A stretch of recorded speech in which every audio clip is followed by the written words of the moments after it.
Assalamualaikum warahmatullahi wabarakatuh. Alhamdulillah rabbil alamin wa bihi nasta'in wa nusalli wa nusallim wa nubarik ala nabiyyina Muhammadin wa ala alihi wa sahbihi wa man ihtada bihadihi wa istanna bi sunnatihi ila yaumiddin wa ba'd. Ikhwani wa akhwati fillah, tema yang akan kita bahas pada pertemuan hari ini masih merupakan bagian dari buku Harta Haram Memanut Kontemporer, cuman kita lengkap tidak ikut dari awal karena banyak pertanyaan dan permintaan dari kaum muslimin tentang permasalahan e-commerce atau e-commerce bahasa kita apa ya?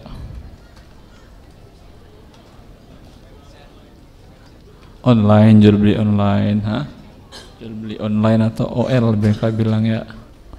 Permasalahan online dalam sejarah Islam bukan permasalahan baru. Yaitu hakikatnya adalah dua orang yang berada di jarak yang sangat jauh, ya.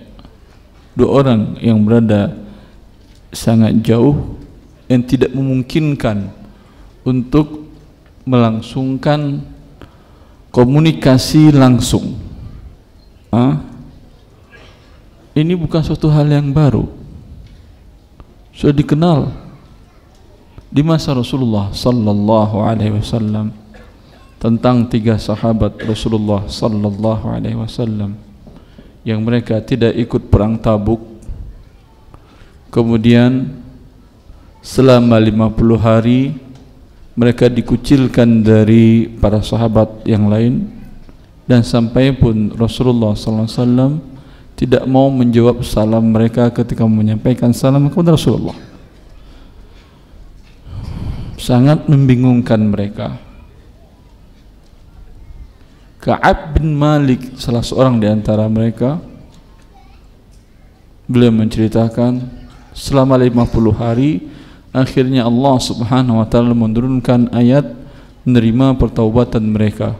Wa 'ala thalathati alladhina khulifu hatta idza daqat 'alaihimul ardu bima rahabat wa daqat 'alaihim anfusuhum. Tentang tiga orang yang tidak ikut perang Tabuk. Di hari ke-50 Allah terima taubat mereka.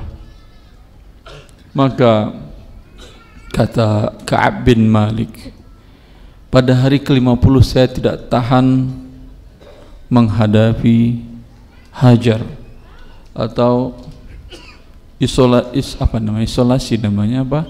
Tidak ada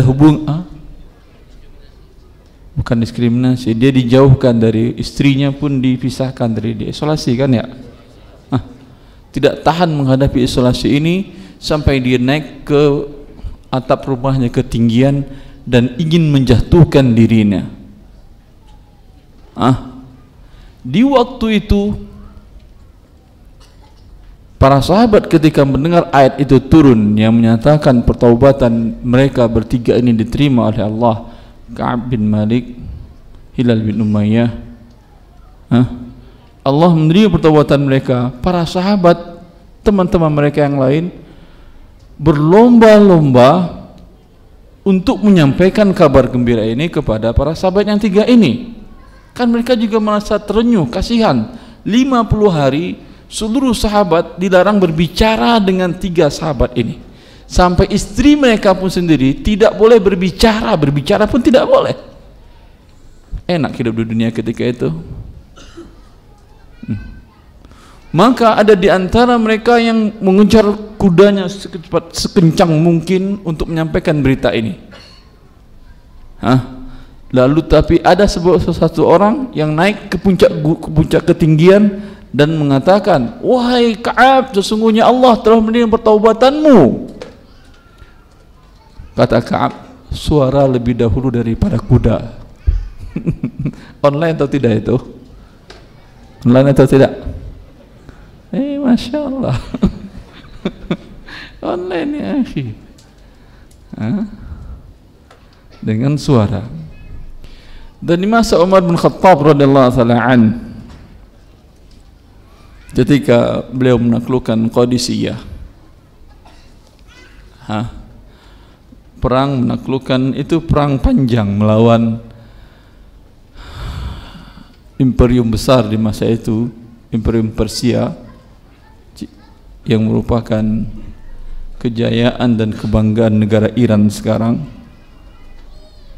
Mereka imperium besar sekali. 1000 tahun api yang mereka sembah itu tidak pernah padam. Itu menunjukkan mereka besar atau kecil. Punya dana besar mereka untuk menyalakan api selama 1000 tahun. Agama Majus. Maka penaklukan imperium ini dimulai dari pinggiran kekuasaan mereka. Di salah satu perang, Umar langsung menyaksikan dari tempat duduknya seperti ini, umpamanya beliau duduk dan para sahabat beliau melihat berkitar sekitar beliau, di depan mata beliau kelihatan tampak oleh beliau dengan jelas berlangsungnya peperangan live. Live ya akhi. Live nampak di mata beliau. Dari mana tahu ini kita live? Beliau nampak seperti itu ketika pasukan dia terdesak, maka beliau mengatakan, berteriak dari kota Madinah, jarak sekitar 2000 kilo lebih antara Persia dengan kota Madinah. Beliau mengatakan 2000 kilo Jakarta kemana itu? Sulawesi? Lebih. Surabaya ke Arab Saudi itu 9000 kilo kalau pesawat. Jadi 2000 kilo sampai kemana sudah itu? Singapura nggak ada apa 90 kilo ya. Ujung Jawa ke Jawa cuma 1000 kilo palingan ya. Lebih. Anggap sampai ke Jaya. Nampak oleh beliau mengatakan dengan lantang dari Madinah, Al-Jabal ya Sariyah, Al-Jabal, Al-Jabal. Wahai pasukan, kalian terdesak, mundur teratur daerah, naik ke gunung, sehingga mereka tidak bisa menyerang kalian lagi, dan kalian mempersiapkan kekuatan baru dari atas gunung. Didengar oleh semua para sahabat yang ikut dalam perang tersebut, dan mereka mundur teratur ke gunung mendengar perintah dari Umar bin Khattab yang menyaksikan langsung pertandingan perang dari kota Madinah. Lalu ketika pasukan ini sampai ke Madinah, dan dengan demikian mereka berhasil menang, memukul mundur musuh di waktu itu. Qadarullah, kalau bukan ucapan Umar, taktik ini mungkin sesuatu terjadi lain. Sampai di Madinah, Umar mengatakan, alhamdulillah Allah memberikan kemenangan kepada kita. Para pasukan yang ikut, panglima itu mengatakan, kami mendengar suara engkau langsung wahai Umar. Kata Umar, saya melihat langsung dan Allah menyampaikan kepada kalian suara saya dalam jarak 2000 kilo. Online atau tidak? Alhamdulillah, sudah lama online itu, tidak ada yang baru. Taib. Cuman masalahnya mereka bukan buat dagang. Mereka untuk menyampaikan pertaubatan, menyelamatkan manusia dari kesyirikan, bukan untuk dagang. Maka ini online sekarang dibukakan adalah pintu online kemanapun pun bisa, ke ujung dunia. Yang berapa jarak ujung dunia itu? Berapa kilo jaraknya? Berapa kira-kira berapa kilo? Anggap 20.000 kilo, 30.000 kilo. Bisa nggak Anda sampaikan syariat Allah kepada mereka? Bisa. Dari rumah Anda yang ukurannya paling 3 kali 5, sampai syariat Allah kepada mereka. Bisa. Menjadi kewajiban Anda ya akhi. Jangan buat bisnis saja. Jangan buat dagang aja. Ya, jual sepatu, jual tas boleh, tidak ada masalah. Bagian dari rezeki Allah. Dan Allah pun memuji dan menyamakan antara orang yang melakukan perjalanan bisnis dengan perjalanan jihad, disamakan oleh Allah. Allah mengatakan dalam surat akhir surat Al-Muzammil, wa akharun yatribuna fil ardi yabtaghuna min fadlillah wa akharuna yuqatiluna fi sabilillah. Kata Allah, sebagian manusia ada yang berpindah dari suatu kota ke kota yang lain, melakukan perjalanan untuk mencari rezeki Allah. Ngapain dia berarti? Dagang, bawa barang dari kota A ke kota B, dijualan untung. Dan sebagian lagi ada yang berpindah dari satu kota ke kota yang lain, melakukan perjalanan jauh untuk berjihad fi sabilillah. Masya Allah. Sekarang online tadi gunakan buat dua-duanya, ya. Karena mungkin ada beberapa komunitas, ada beberapa individu tidak terjangkau oleh dia, mungkin nggak kenal mana kajian yang benar, ya, mana kajian sesuai dengan Quran dan hadis. Anda kenal orangnya dengan berbagai cara, kesempatan bagi Anda. Andai dia dapat hidayah keluar dari sebuah dosa, kesyirikan, dosa besar, riba dan lain-lainnya, dengan beberapa kata yang Anda kirimkan kepada dia, di sisi Allah lebih bagus ini pahalanya Anda dapatkan daripada kendaraan yang termewah. Li ayyahdiyallahum bikam ra'an khairun laka min humurin na'am. Kata Rasulullah, seseorang mendapat hidayah dengan perantaraanmu di sisi Allah Azza wa Jal lebih baik daripada unta yang merah. Ya, baik. Kalau ingin juga berbisnis dalam hal ini, boleh, tidak ada masalah juga. Bukan kata diri Allah memuji orang yang melakukan perjalanan untuk berjihad dan bisnis. Dua-duanya dipuji oleh Allah Azza wa Jal. Boleh, tapi dia ada kaedah, ketentuan yang berbeda dengan ketentuan dagang dan bisnis offline. Paham? Paham itu? Di antara ketentuannya, mulai dari persyaratan secara umum sebuah akad sah dan tidaknya, itu akan ada perbedaan. Masih ingat syarat rukun dan syarat jual beli atau sebuah akad? Masih ingat apa aja syaratnya? Ada yang bisa jawab? Dapat pahala dari Allah, silakan. Yang bisa jawab? Hadiah saya nggak bisa janjiin, saya nggak bawa buku, cuma satu sih. Pahala dari Allah, Allah ya Bang. Ada akidain, ada dua orang berakad. Kalau untuk online tadi, ada nggak si penjualan pembeli? Ada atau tidak? Baru dia chatting dengan Anda, barang belum dikirim, ternyata dia meninggal. Masih ada dia? Atau pada saat chatting dia meninggal, pada saat online dia meninggal? Ada atau tidak? Mungkin ada, mungkin tidak, karena tidak kelihatan oleh Anda. 24 jam kan bisa melakukan transaksi bisnis online kan ya? Ada orang yang bisa dagang 24 jam, matanya melek terus. Pasar mana ini?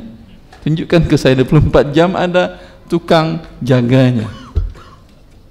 Tapi di online bisa. Dia punya sistem, tinggal klik langsung jadi transaksi. Orangnya pada waktu itu ada atau tidak? Mungkin dia lagi tidur, mungkin dia lagi jual kota segala macam, tapi bisa transaksi. Iya atau tidak? Ini perbedaannya satu.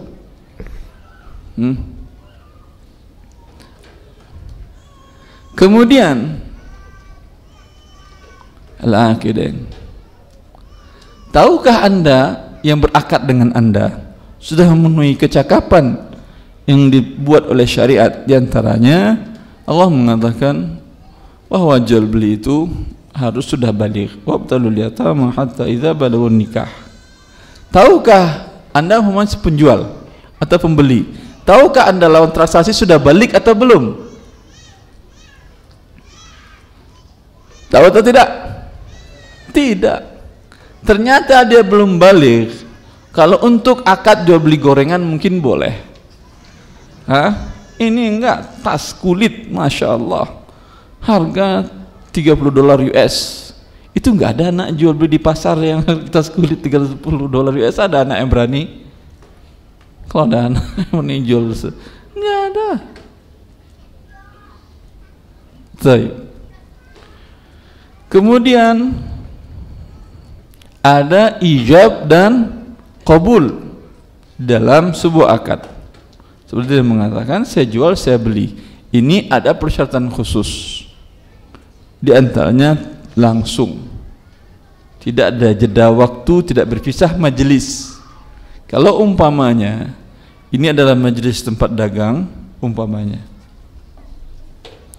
selagi mereka belum keluar dari ruangan ini, masih ada hak khiyar majelis. Dia jadi, dia enggak, boleh. Ada majelis akadnya. Kalau untuk online tadi, mana majelisnya? Dia nun jauh di sana di Sulawesi 2000 kilo, Anda di sini. Satu majelis atau dua majelis? Banyak majelis. Anda nggak tahu, mungkin dia sambil jalan dia bikin akad, sambil jalan di pesawat mungkin dia bikin akad. Tayyib. Majelisnya di mana ini? Di atas Laut Jawa atau di atas Sulawesi atau di atas mana lagi? Semarang atau di atas mana? Mana majelisnya? Sedangkan yang satu mungkin di rumahnya di Jakarta. Ada majelisnya? Ini permasalahan baru juga. Kemudian untuk barangnya, dan ini yang paling bermasalah di dalam sah dan tidaknya.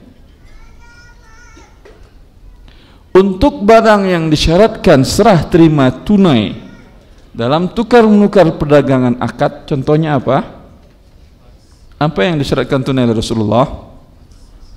Emas, Masya Allah. Terus apa lagi? Perak, apa lagi? Garam, Masya Allah, garam, betul. Gandum dengan dua bentuknya, syair dan bur. Satu lagi apa? Korma. Rasulullah mengatakan, az-zahab bil-zahab, wal-fiddah bil-fiddah, wal-burru bil-burri, wal-sya'iru bil-sya'iri, wal-milh wal-tamru bil-tamri, wal-milhu bil-milhi. Kata Rasulullah, yadan biyadin, mislan bimislin. Fa idza ikhtalafat hadhihi al-asnafu fabi'u kaifa syi'tum idza kana yadan biyadin. Untuk 6 komoditi dan seluruh komoditi yang bisa dikiaskan dengan ini, ada syarat khusus. Rasulullah mengatakan tukar emas dengan emas. Syaratnya 2. Pertama, yadan biyadin. Ini emas kamu, sini saya terima langsung di sini. Emas saya terima emas kamu, saya serahkan sekarang langsung di sini. Nggak boleh dia keluar dulu. Kalau keluar dulu tidak tunai namanya dan terjadi riba. Syarat yang kedua harus sama. Yang menjadi masalah di online, bisa nggak tukar emas dengan emas langsung? Bisa. Masuk dia ke dalam apa namanya gelombang elektromagnetik itu, emasnya sampai ke rumahnya.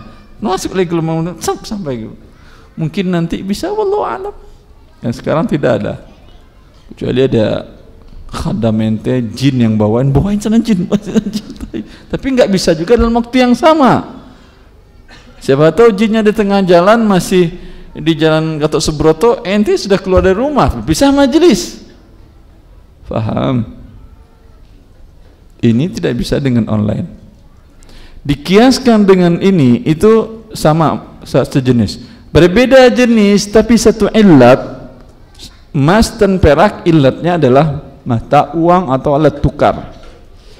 itu juga harus tunai walaupun tidak harus sama berat dan nominalnya. Maka mata uang sekarang disamakan dengan itu. Untuk mata uang bisa enggak online? Jawab. Bisa? Bisa, Masya Allah, betul. Contoh, Anda berangkat pergi umrah,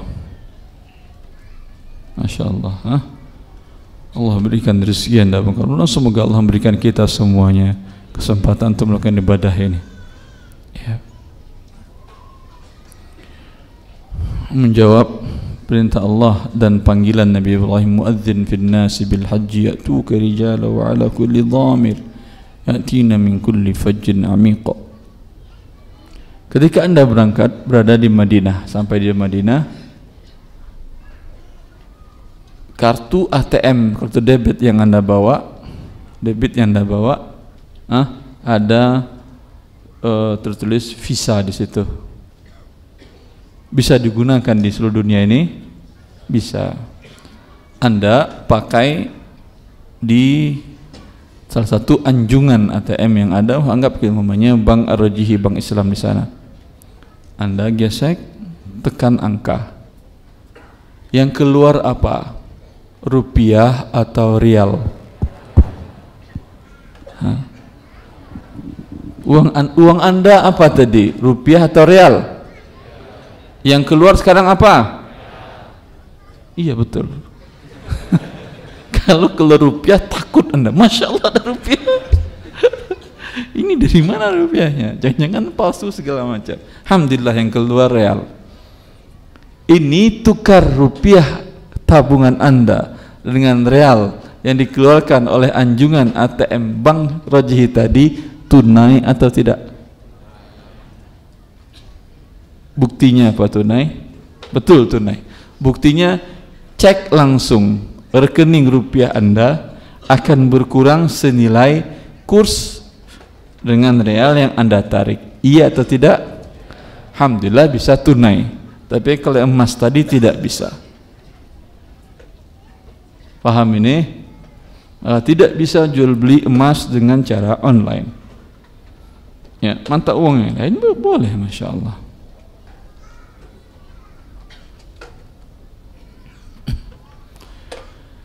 Tapi ada beberapa bentuk pengiriman transfer uang. Bagi yang pernah kerja di luar negeri, mungkin dia kirim uang berbentuk dolar kepada istrinya. Umpamanya dia kirim $1.000 US ke istrinya di mana? Jakarta atau di mana aja lah, pokoknya di Indonesia.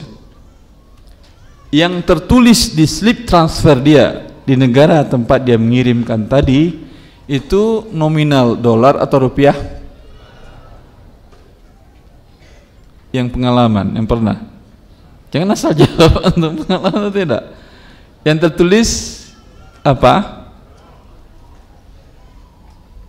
Anda serahkan $1.000. Yang tertulis di sana dikirim dolar, kemudian sekian kursnya, sekian rupiahnya. Berarti yang akan diterima di Indonesia rupiah atau dolar? Diserahkannya dolar di jarak 7.000 kilo. Kemudian diterima rupiah jarak 7.000 kilo tempat penyerahan. Sedangkan kita katakan tadi syarat tukar menukar mata uang haruslah tunai. Ini sekarang tunai atau tidak? Tunai atau tidak? Kirim hari ini. Apakah kirim jam 9.30 waktu Indonesia? Di sana nggak tahu, mungkin bisa mundur kalau dia di Arab Saudi, di barat dia kalau bisa maju bisa mundur. 9.30. Apakah di waktu pengiriman itu langsung bisa dia cairkan? Ada yang bisa, ada, betul, ada.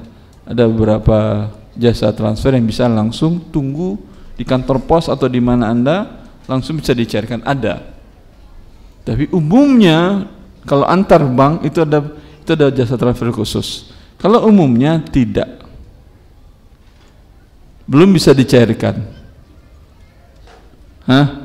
Tapi sudah masuk tercatat ke rekening, iya atau tidak? Sudah cek di rekening, sudah masuk. Tapi datang ke tellernya, Mbak, masuk nggak transfer dari suami saya? Ya, masuk. Tapi dicairkan sudah bisa, terkadang belum, butuh waktu sekian untuk clearing, nggak tahu. Kadang sekali 24 jam, sekarang sekian. Ya, ini tunai atau tidak namanya? Belum bisa diambil, belum bisa digunakan, tapi sudah tercatat di dalam pembukuan rekening Anda. Tunai atau tidak namanya? Tunai. Cuman nama penerimaannya qabdun hukmi. Secara hukmi masuk ke rekening, masuk ke dalam uang saya. Sama umpamanya kita tukar uang, saya tukar $1.000 dengan beliau rupiah 13 juta ya. Beliau punya brankas, ada lubang kecil gitu, bisa untuk masukin uang di situ. Saya bilang, sini rupiahnya, dan ini, atau dia jarak jauh masukin ke rekening saya rupiahnya, yang Anda saya masukin ke dalam brankas Anda ini. Paham antum kasusnya? Di brankas tadi bisa dia ambil, kalau kuncinya ketemu, iya, lupa dia nomor passwordnya dan kuncinya hilang. Itu butuh berapa hari buka brankas tadi itu? Wallahu a'lam, mungkin sehari 2 hari cari dulu segala macam. Belum, sudah bisa dipakai uangnya? Belum, tapi sudah masuk ke pemilikan dia? Sudah. Tunai atau tidak? Sama dengan yang tadi. Jelas atau tidak? Masya Allah. Ini untuk komoditi al-mabi', objek yang diperjualbelikan tadi. Untuk 6 komoditi ini ada syarat khusus tadi, tunai dan tidak tunainya. Untuk komoditi lain seperti menukar rupiah dengan tas, menukar tas dengan kacamata, menukar baju dengan rupiah, menukar celana dengan dolar, ini ada persyaratan tunai? Tidak ada. Yang persyaratan tunai itu satu jenis atau satu ilatnya, seperti sama-sama mata uang, sama-sama makanan pokok, berbeda ilat. Yang satu adalah mata uang, yang satu makanan pokok, boleh tidak tunai. Boleh beras diambil hari ini, uang dibayar 3 hari lagi, boleh. Tidak harus tunai, tukar rupiah dengan beras. Tapi tukar rupiah dengan rupiah harus tunai. Tukar rupiah dengan dolar harus tunai. Tukar beras dengan tepung harus tunai. Tapi tukar tepung dengan perak, dengan rupiah, boleh tidak tunai. Faham sampai sini? Maka dalam jual beli online tadi nggak ada masalah, boleh. Tapi permasalahan lanjutan dari persyaratan akad yang lain terpenuhi atau tidak. Orang yang berakadnya untuk barang-barang yang harganya mahal mesti adalah orang yang sudah balik dan berakal. Tapi biasanya orang yang bisa melakukan transaksi dengan via online, anak-anak bisa juga. Bisa, kalau gitu berbahaya ini. Jangan-jangan ini yang membeli anak-anak. Anak-anak dia beli namanya tas kulit, atau jaket kulit beli anak-anak. Tapi kan antum tahu, ini ukurannya anak-anak ini. Tapi perlu nggak Anda bertanya kepada dia, atau buat di dalam sebuah conditionnya umur berapa, begitu kan ya? Tapi kan bisa dia tinggal klik aja, tulisnya umur 25, padahal umurnya cuman baru 7,5 tahun atau 5,5 tahun. Bisa atau tidak? Bisa. Wah, terlalu repot Ustaz. Kalau gitu setiap umur Anda berapa segalanya, enggak ada masalah.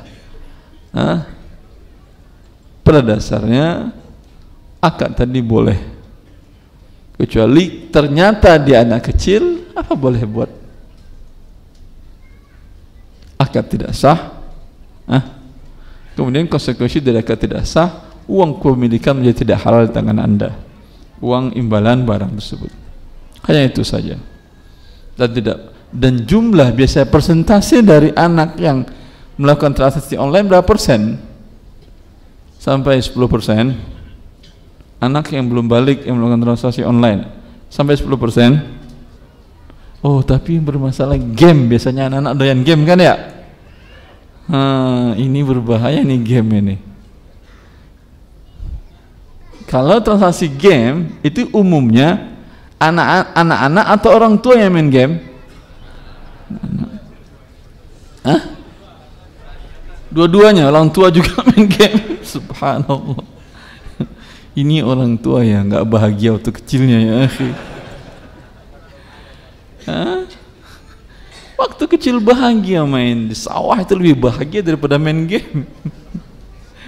Subhanallah. Ya. Umumnya anak-anak. Tetapi kalau harga anak-anak nggak ada masalah juga. Bukankah anak-anak setiap hari jajan Anda berikan di sekolah? Ya. Maka kalau Anda ingin jual game juga, pertama game yang berguna, bermanfaat bagi yang melakukannya. Ya, bukan sekedar game pukul mati kemudian. Ini berbahaya, nanti anak kaum muslimin dipukulnya andeknya, dipukulnya ayam, dipukulnya ini. Subhanallah. Baik. Kalau untuk harga yang bagi anak-anak tahu dia harganya, insya Allah nggak ada masalah. Baik. Kemudian mengenai si penjualnya ini, dan ini yang biasanya sering digunakan dan agak repot untuk meyakinkannya. Di antara syarat menjual barang berdasarkan hadis Hakim bin Hizam, ketika Rasulullah ditanya oleh beliau, "Ya Rasulullah, inni abi'u washtari, fama yahillu li wa ma yahrumu alayya." Wahai Rasulullah, hadis riwayat Bukhari dan Muslim. Saya profesinya dagang ya Rasulullah. Saya beli barang lalu saya jual. Saya jual barang kemudian saya beli lagi dari barang yang lain, saya jual lagi. Mohon jelaskan apa yang halal dan apa yang haram dalam profesi saya ini. Kata Rasulullah, "Ya bna akhi, la tabi' ma laysa indak." Wahai anak saudaraku, jangan kau jual barang yang belum engkau miliki. Di online biasanya ambil gambar dari sini atau foto, taruh di website, dijual. Foto dari toko orang, ini kayaknya bagus, taruh di website. Begitu atau tidak umumnya? Jarang-jarang yang mengerti akan makna hadis Hakim bin Hizam tadi. Kata Rasul, jangan kau jual barang yang belum kau miliki. Ini dia pedagang ini. Pedagang, anggap dia maunya pedagang sembako. Stok yang ada di gudang dia umpamanya sekitar tinggal lagi 50 kilo. Orang ini datang ingin beli 1 kuintal. Yang milik dia baru berapa? 50 kilo. Ya 50 kilo lagi milik dia atau tidak? Tidak. Dia telepon suppliernya. Pak, ada 50 kilo di gudang Bapak? Ada. Pak, ini ada beli, saya beli dari Bapak ya. Baru dia telepon, iya saya jual, kata dia. Pak, saya transfer sekarang uangnya. Transfer uangnya ke si suppliernya tadi. Sudah menjadi dia barang tersebut? Belum. Ada lagi persyaratan yang kedua, yaitu diterima barang. Karena hadis yang tadi, la tabi' ma laysa indak, jangan jual barang belum jadi milikmu. Dalam hadis yang lain, la tabi'hu hatta taqbidahu. Wahai Hakim bin Hizam, jangan engkau jual barang yang telah engkau beli tapi belum diterima. Permasalahannya permasalahan risiko. Bila pedagang tidak ada risiko sama dengan riba. Ini dikatakan oleh Ibn Abbas ketika kenapa dilarang menjual barang yang sudah dibeli. Tadi kan sudah telepon, sudah akad, sudah transfer malah kan ya, tapi barang masih di tangan pedagang. Kata Ibn Abbas, itu yang terjadi uang dengan uang, barang masih tangan pedagang, supplier. Mana uang dengan uang? Baru dia transfer uang ke pedagang, umpamanya ditransfernya 5 juta. Kemudian diambil uang dari si pembeli berapa? 4 juta. Rugi dia berarti dagang. Berapa? Anggap 6 juta. Untung dia berapa? 1 juta. Yang terjadi apa? Tukar uang 5 dengan 6. Barang masih di tangan si supplier. Ini yang terjadi, ya, tukar menukar uang, riba namanya. Dan ini yang terjadi di bursa yang dikatakan oleh para ulama riba dan judi. Jual beli di pusat bursa komoditi berpindah 100 tangan, 1000 tangan, 1 juta tangan, beli jual, naik, jual lagi, beli, naik, jual, murah, beli, naik, jual, naik, barang entah di mana. Sehingga ketika barang dieksekusi, ini harga sudah tinggi, barang eksekusi tidak ada hasilnya. Ini yang menghancurkan ekonomi pada 2009, namakan dengan bubble. Gelembung angkanya, tapi ketika eksekusi tidak ada barangnya. Barangnya tidak sampai segitu harganya. Ini dikatakan para ulama dengan judi dan riba tadi. Ini yang paling sering terjadi di jual beli online. Anda tidak tahu dia punya barang atau tidak. Lalu bagaimana caranya kita kalau pengen beli di online, Ustaz? Masa kita tanya dulu, kamu sudah akad kamu dengan supplier bagaimana? Barang milik kamu atau bukan? Dan segala macam. Ya lihat aja, ada yang terkadang tertulis di dia tinggal sekian barang stok dia ada, begitu kan? Anda tahu bahwa memang dia punya barang. Ada yang nol, tinggal seberapa stoknya dia. Ini jangan-jangan nggak punya barang. Atau terkadang nama webnya sama dengan merek dagangnya, berarti punya barang biasanya. Iya atau tidak? Cari cara-cara seperti itu. Ya, kalau tidak, pada dasarnya tadi khawatir Anda membeli barang dari bukan penjualnya. Kalau Anda sudah berusaha mencari tahu dan ternyata terjadi juga, bagi Anda tidak masalah, tidak berdosa. Yang berdosa si penjualnya, menjual barang yang belum dimiliki. Ketika deal dengan A tadi, langsung tolong kirim langsung.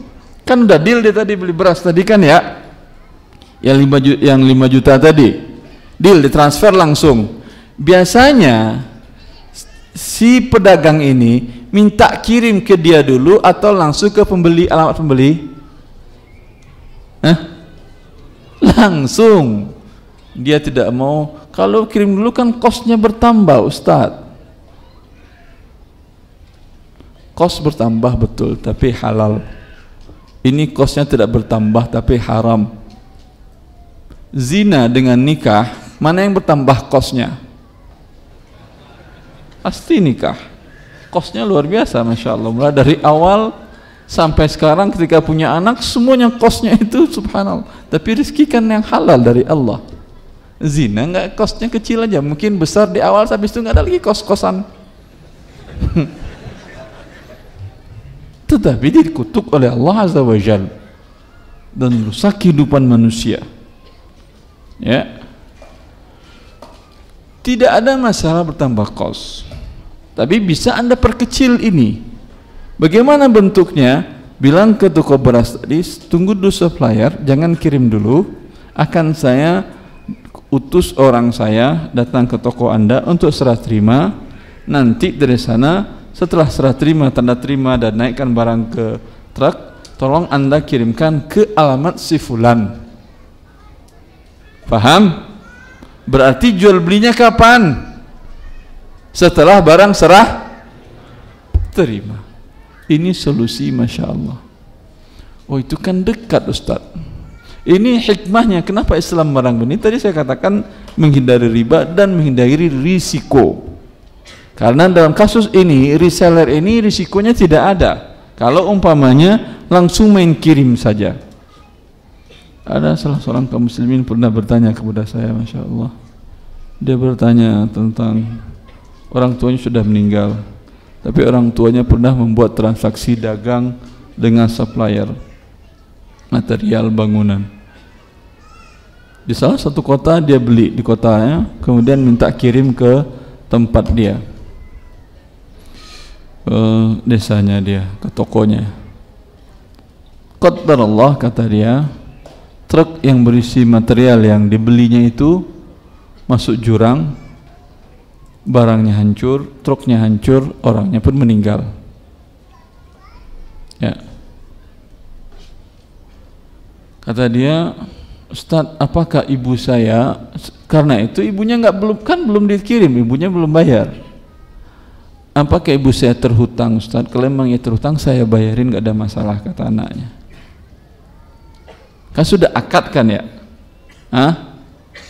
Saya katakan, apakah truk sopir itu orangnya ibu Anda atau orangnya si penjual?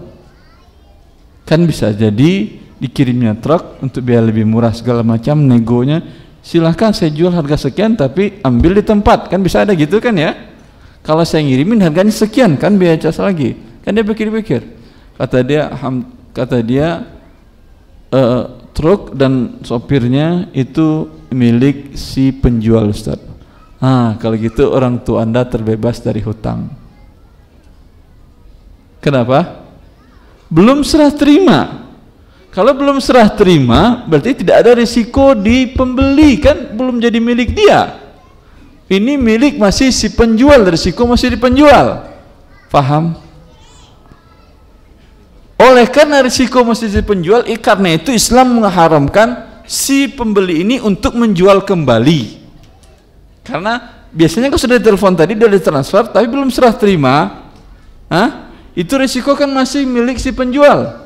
Kebakaran gudangnya tetap dia harus kamu kirim lagi karena barang belum saya terima, sedangkan dia sudah jual lagi. Untung tanpa risiko dalam Islam tidak boleh. Ini orang akal bulus namanya ini.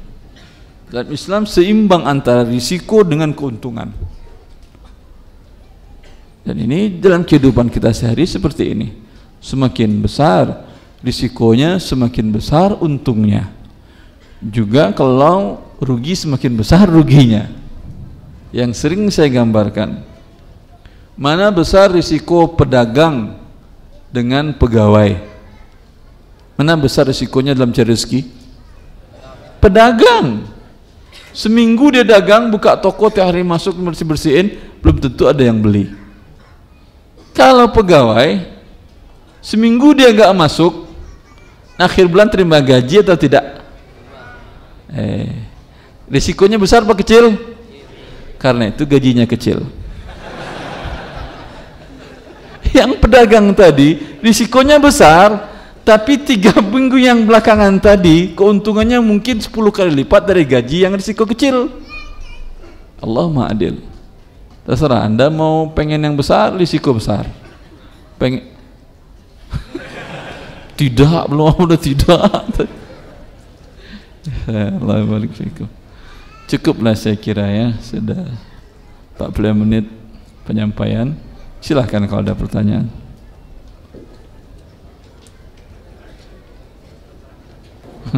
Ustaz, ini ada titipan dari pihak gedung, pertanyaan. Pihak gedung. Manajemen, Masya Allah. Ya, manajemen. Ya.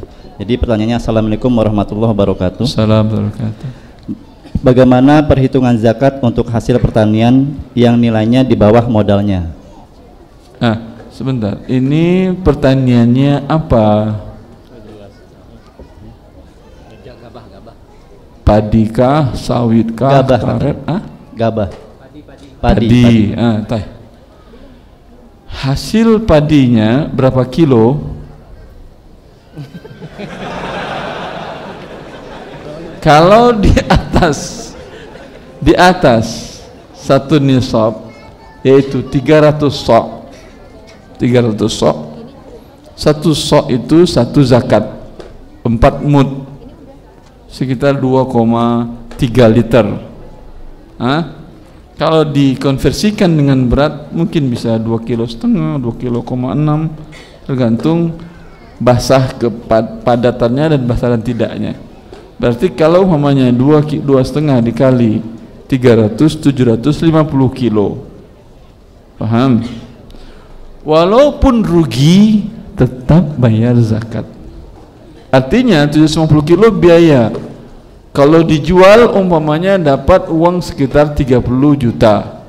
Tapi biaya operasionalnya karena umpamanya tak ada hujan, air dibeli segala macam, modal bisa dijual cuma 30 juta, modal 40 juta. Paham? Wajib dizakatkan atau tidak? Iya, wajib. Karena ini sampai nisab dan sudah panen. Begitu juga dengan dagang. Harta perniagaan, barang yang dijual belikannya dengan uang cash ketika memulai dagang itu sampai nisab sekitar umumnya 200 juta. Paham? Di akhir tahun, setelah di akhir tahun Qamariyah, dihitung lagi barangnya tadi dan uang yang ada. Dari 100 juta tadi tinggal lagi umpama 50 juta, masih ada zakat. 50 juta itu kan lebih dari 85 gram emas, lebih senisab. Ada zakat? Iya ada. Tapi dari yang 50 bukan dari yang 100. 2,5% dari 50 kan kecil. Paling 1,2,5 juta. Bukan dari 100 juta dikeluarkan. Jelas? Sampaikan kepada yang bertanya nanti wabillahi taufik. Dan insya Allah jangan khawatir Anda. Wah, ini saya rugi, mah kena zakat lagi. Kalau tidak Anda bayar, rugi selama-lamanya Anda. Rugi dunia dan rugi akhirat. Kalau Anda bayar, Allah akan tumbuhkan zakat perdagangan Anda. Ma naqasa malun min sadaqah. Kata Rasulullah, tidak ada harta berkurang dengan disedekahkan. Dan ini real. Bukti dan kenyataan. Orang yang bersuka bersedekah, rezekinya dibukakan Allah dari berbagai pintu jalan dan tidak akan miskin dia. Dahulu waktu kuliah di Arab Saudi ada seorang kaya raya di sana yang punya bank Islam di situ. Zakatnya untuk mahasiswa saja sekitar 1.250.000 real. Berapa miliar itu? 4 miliar. Itu yang buat mahasiswa aja, belum yang lainnya. Jadi miskin dia? Enggak, jadi makin kaya dia. Itu buat zakatnya 3 miliar dia keluarkan untuk mahasiswa saja, mahasiswa asing yang kuliah di situ. Belum lagi yang untuk yang lain-lainnya. Dulu waktu terjadi gempa di Aceh, kalau tidak salah dia kirim sekitar 150 miliar hibah, bukan pinjaman. Hibah bukan pinjaman. Kalau negara-negara lain biasanya pinjaman dan berbunga riba. Itu bukan bantuan. Allah mengatakan itu kehancuran. Assalamualaikum warahmatullahi wabarakatuh. Waalaikumsalam warahmatullahi wabarakatuh. Ustadz, profesi saya arsitek dan juga pemborong. Masya Allah. Kebetulan saya ada beberapa arsitek dan sekalian Gus punya developer gitu. Iya. Developer juga tadi. Iya. Dan saya suka mendapatkan pekerjaan seperti bangun salon gitu, Ustadz. Suka apa? Dapat proyek salon, bikin salon untuk kecantikan kayak gitu, Ustadz. Nah, kira-kira itu hasil yang didapat haram atau halal, Ustadz? Bentar. Desain dan bangunnya, Ustadz. Bangun rumah salon kecantikan. Iya. Rumah salon kecantikan ini maksiat atau bukan mak salon? Kalau di negara, beda-beda negara kali ya. Setahu saya di Arab Saudi biasa perempuan datang ke salon, laki-laki datang ke salon, bahkan ya asal tidak ada maksiat di sana, tidak ada masalah. Salonnya salon umum, Ustaz. Sebentar, salon Indonesia secara umum apa saja yang dilakukan di situ? Potong rambut. Potong rambut boleh. Mewarnai rambut. Terus mewarnai rambut boleh, bukankah bapaknya Abu Bakar, Abu Quhafah, rambutnya diwarnai jadi warna katam, warna agak kuning kemerah-merahan. Boleh. Tidak apa-apa, Ustaz ya? Hah? Yang tidak, itu boleh. Ada lagi yang enggak boleh? Tidak, selama ini sih yang boleh potong alis. Nah. Kemudian apa lagi? Alis mana? Ini apa ini? Bulu mata. Larang. Alis. Ini diharamkan. Kemudian kikir gigi, mutafallijat. Kalau kikir gigi ada di salon nggak ada kan ya? Ada. Ada salon? Tidak ada kan ya? Ada. Ya. Bila ini kalau paling sekitar 5% yang haram, 90%-nya halal. Hukum asalnya adalah lil ghalib. Bagi yang mayoritas. Boleh insyaallah taala. Ustaz. Allah barik. Jazakallahu Ustaz. Allah salam. Satu ibu langsung. Ya, assalamualaikum warahmatullahi wabarakatuh. Pertanyaannya, apakah GoPay termasuk dalam riba? Karena kita harus top up seperti pulsa namun mendapatkan diskon. Kemudian bagaimana hukumnya untuk uang elektronik seperti e-money yang kartu flash dan sebagainya? Syukran. Allah barik fiik. Ini sempat ramai ya di medsos kan ya. Masya Allah. Dan sudah saya jelaskan rinciannya di buku Harta Haram Amal Kontemporer cetakan ke-15 tentang hal ini. Permasalahannya bukan GoPay-nya haram, e-money haram, tidak. Tapi bila ada tindakan dari salah satu pihak yang melanggar syariat Allah, ketika itu ini menjadi haram transaksinya. Jelas itu? Bukan ATM haram, kartu kredit haram, tidak.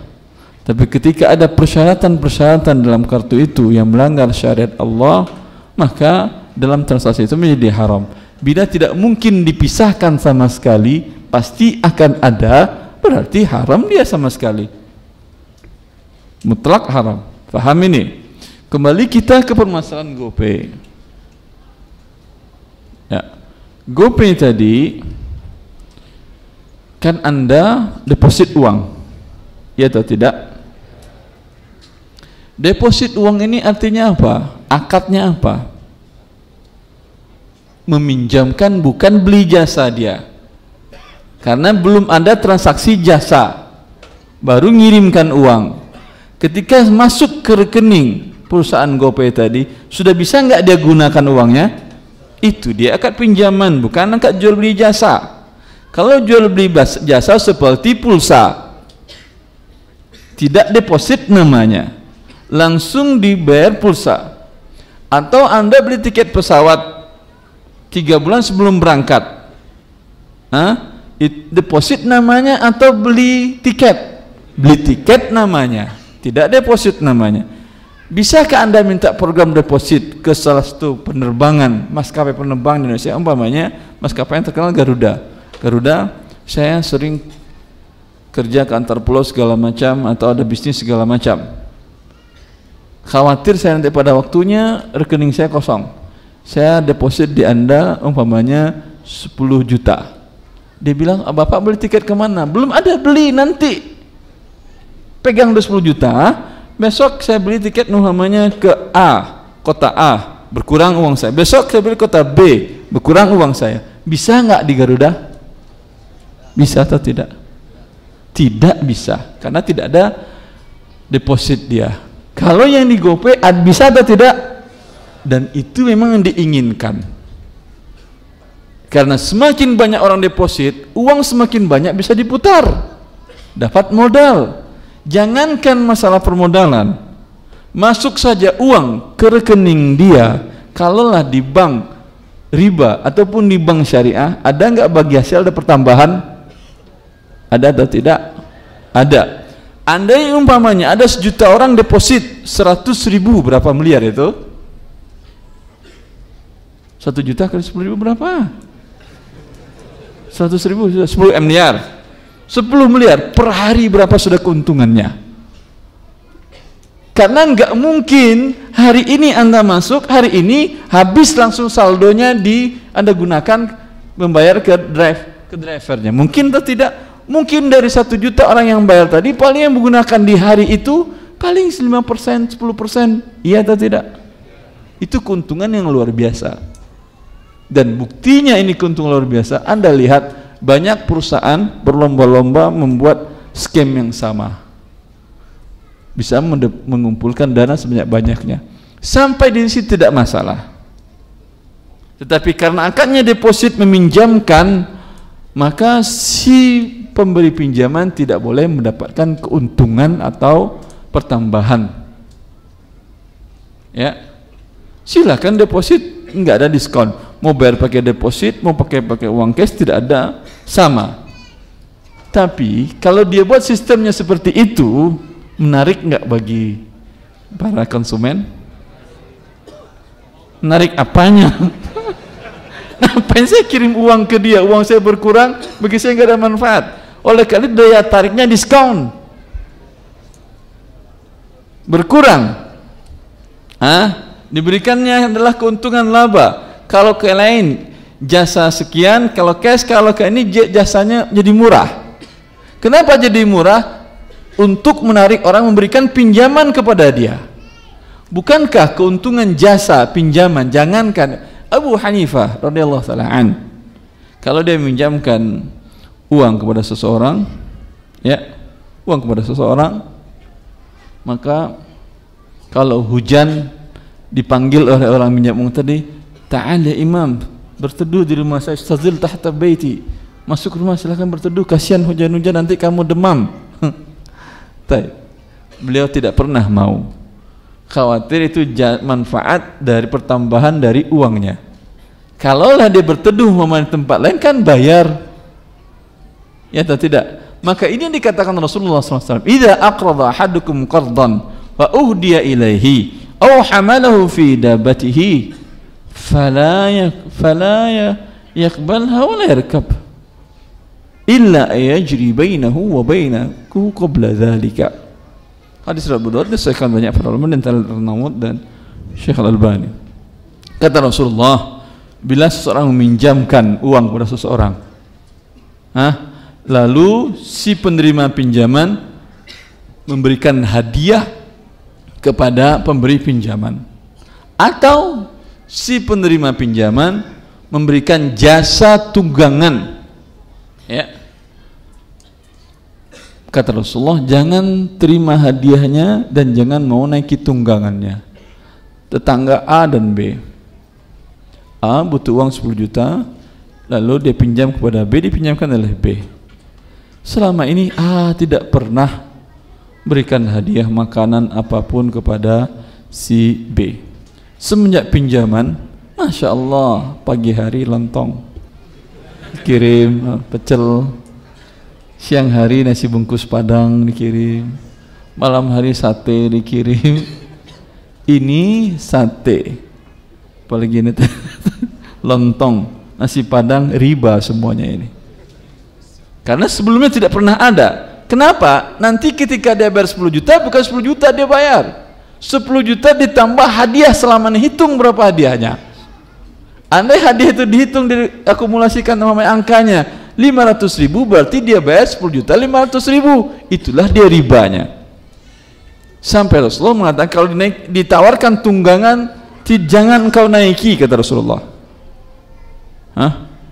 Kebetulan dia satu kantor, si A dan si B bertetangga tadi. Sebelum pinjaman ini nggak pernah si A itu nawarin, ayo bareng aja daripada naik 2 kendaraan, nggak pernah. Tapi Masya Allah, setelah dapat pinjaman, ketok pintu, assalamualaikum, ayo bareng-bareng, daripada repot-repot. Ini kan namanya dapat ketika dia bayar, ojeknya ada berapa tuh kalau dia naik ojek? Anggap 20.000 1 bulan, berapa? Udah 400.000 kan ya? 20.000 ke 20, 400.000. Sampai dia mengembalikan nanti bukan 10 juta lagi. Kalau sebulan 10 juta 400.000. Kalau 2 bulan 10 juta 800.000. Teruskan pertambahannya. Kecuali ini sudah sering terjadi, kata Rasulullah, illa ajri bainahu wa bainahu qabla dzalika. Sebelum pinjaman ini tetangga berdua ini Masya Allah, satu kantor, sering ketemu, assalamualaikum, ayo be bareng, daripada 2 mobil, daripada 2 kendaraan. Begitu juga kadang ada hadiah, beri makanan, beri segala macam. Ketika ada pinjaman tetap berjalan, ini bukan karena pinjaman dan bukan riba namanya, emang hadiah. Paham ini? Untuk GoPay tadi gimana? Pernah anda dapat diskon tanpa deposit tadi? Pernah? Tidak ada. Maka ini adalah riba. Begitu juga ketika Anda bayar dengan kartu, umpamanya salah satu toko retail kan Anda mengeluarkan kartu A, kartu B, bayar deposit uang di situ, ada kan ya? Ada nggak penawaran mereka ketika Anda membeli barang mereka, Pak mau bayar cash atau pakai kartu? Kalau pakai kartu e-money ada diskon, pernah nggak? Sama, nggak ada bedanya, sama ribanya. Ketika Anda cash pakai uang, harganya biasa 100.000. Ketika Anda pakai kartu yang meminjamkan uang kepada dia sebelumnya, harga 90.000. Berarti Anda pinjamkan kepada dia sekian, ada pertambahan 10.000 dari dia. Yang nggak meminjamkan dia nggak ada pertambahan. Riba atau tidak? Alhamdulillah. Begitu juga kartu tol yang bayar uang di depan. Kalau Anda pakai kartu tol, kan minjamin uang ke dia kan ya, walaupun ke sesuatu bank tapi atas nama rekening dia, milik dia. Pernah nggak ada program promosi dan lain-lainnya? Kalau pakai kartu ada potongan, kalau tidak pakai kartu harga biasa. Pernah? Kalau pernah ada ribanya jangan. Yang jelas ketika beda harganya, apakah dia kartunya haram? Tidak, berguna sekali. Tapi ketika ada penawaran riba, jangan pakai. Paham? Ketika penawaran dari toko retail tadi, Pak, kalau pakai cash sekian, kalau pakai kartu yang deposit tadi lebih murah. Dia bilang, saya nggak mau pakai riba, nih cash. Paham antum? Tapi kartunya ditelarang, tidak boleh kartunya. Gunakan nanti namanya buat tol dan lain-lainnya. Jelas permasalahan apa tadi? GoPay tadi. Allah barik fikum. Ustaz, bagaimana kerja di kantor pajak yang khusus menangani orang-orang perusahaan asing, perusahaan yang dimiliki orang asing atau non muslim? Dalam Islam kezaliman baik kepada muslim dan muslim haram. Sama saja, karena walaupun ditarik dari non muslim, itu yang bayar bukan dia, nanti pembelinya kan muslim umumnya, yang muslim juga nanti yang akan terzalimi. Allah barik. Tidak boleh bekerja di lembaga tersebut. Yang bilang ini bukan saya, Rasulullah sallallahu alaihi wasallam. Beliau mengatakan, yadkhulul jannata sahibu maksin, tidak akan masuk surga penarik pajak. Silahkan nomor 2 yang pakai mic. Assalamualaikum warahmatullahi wabarakatuh. Salam wabarakatuh. Ustaz, jadi teman Ana dia punya usaha dagang baju celana. Lalu baju celana, masya Allah. Ya, terus saya ngejualin barang dia itu, Ustaz. Tapi yang ngirim teman saya itu, dan misalnya harga bajunya 100.000, saya jual 100.000 juga, tapi nanti saya dapat dikasih 20.000 bisa dari, jadi saya ngasih ke dia 80.000, saya dapat 20.000, itu kayak gitu gimana, Ustaz? Harus bayar dulu Anda baru dikirimkan dia kepada pembeli dari Anda atau tidak? Biasanya sih pembelinya bayar ke saya dulu, baru nanti teman saya ngirim. Enggak, itu teman tadi itu setiap barang yang Anda suruh kirimkan kepada pembeli Anda, dia minta uang di depan dulu atau tidak? Enggak, Ustaz. Kalau enggak boleh. Ini betul keagenan, atau dalam fikih namakan dengan wakalah. Kenapa tidak minta? Karena teman saling percaya. Dan ini tidak mungkin resellernya orang yang entah berantah di negara entah berantah. Iya atau tidak? Kalau teman bisa dengan akad keagenan atau wakalah. Ya, itu halal akad wakalah. Jelas? Berdasarkan firman Allah. Jazakallah khair, Ustaz. Allah barik fikum. Ibu-ibu yang mic, silakan. Assalamualaikum Ustaz, masih terkait dengan Apa Ibu? Masih terkait sama pertanyaan GoPay nih Ustadz. Pertanyaan? GoPay. Orangnya sudah berubah atau masih? Berubah Ustadz. Oh, Yang nanya masih megang mic masih sama tapi. Apa Ibu? Ini misal GoPay-nya mau di stop, tapi masih ada sisa GoPay-nya uang. mau apa? Mau di stop nih Ustadz. Enggak lanjutin lagi terus. Kemudian tapi kan masih ada sisa uangnya tuh yang depositonya tuh Ustadz. Ya. Nah, itu tidak bisa dicairkan. Itu gimana ya Ustadz hukumnya? Jangan dipakai sampai tidak ada lagi program diskon. Sekarang masih ada program diskon ya? Masih? Jangan pakai dulu. Pendam dulu aja. Suatu saat atau jual bisa dijual itu. Bisa. Kalau nggak bisa sabar aja dulu. Jelas Ibu? Baik. Sekarang dari kertas. Ustadz, saya mau tanya, saya seorang driver ojek online. Sebagai driver yang baik dan taat